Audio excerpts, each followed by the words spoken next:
एक अमीर आदमी अपने बेटे की किसी बुरी आदत से बहुत परेशान था। वो जब भी बेटे से आदत छोड़ने को कहते तो एक ही जवाब मिलता, अभी मैं छोटा हूं, धीरे धीरे ये आदत छोड़ दूंगा। परंतु वो कभी भी आदत छोड़ने का प्रयास नहीं करता था। उन्हीं दिनों एक महात्मा गांव में पधारे हुए थे। जब आदमी को उनकी ख्याति के बारे में पता चला तो वो तुरंत उनके पास पहुंचा और अपनी समस्या बताने लगा। महात्मा जी ने उसकी बात सुनी और कहा कि ठीक है, आप अपने बेटे को कल सुबह बागीचे में लेकर आइए, मैं वहीं आपको उपाय बताऊंगा। अगले दिन सुबह पिता पुत्र बागीचे में पहुंचे। महात्मा जी बेटे से बोले, आइए हम दोनों बागीचे की सैर करते हैं, और वो धीरे धीरे आगे बढ़ने लगे।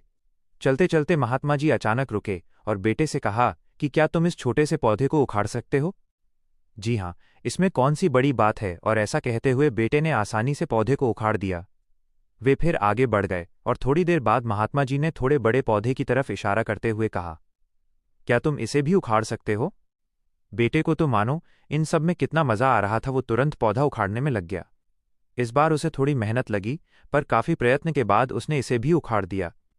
वे दोनों फिर आगे बढ़ गए और कुछ देर बाद पुनः महात्मा जी ने एक गुड़हल के पेड़ की तरफ इशारा करते हुए बेटे से इसे उखाड़ने के लिए कहा। बेटे ने पेड़ का तना पकड़ा और उसे जोर जोर से खींचने लगा, लेकिन पेड़ तो हिलने का भी नाम नहीं ले रहा था।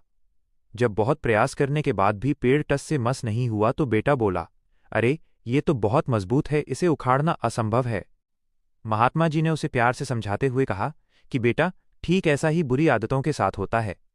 जब वे नई होती हैं तो उन्हें छोड़ना आसान होता है, परंतु वे जैसे जैसे पुरानी होती जाती हैं, इन्हें छोड़ना मुश्किल होता जाता है।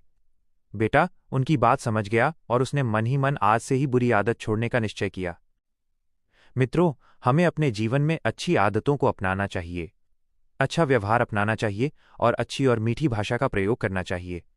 बुरी आदतों को अति शीघ्र छोड़ देना चाहिए।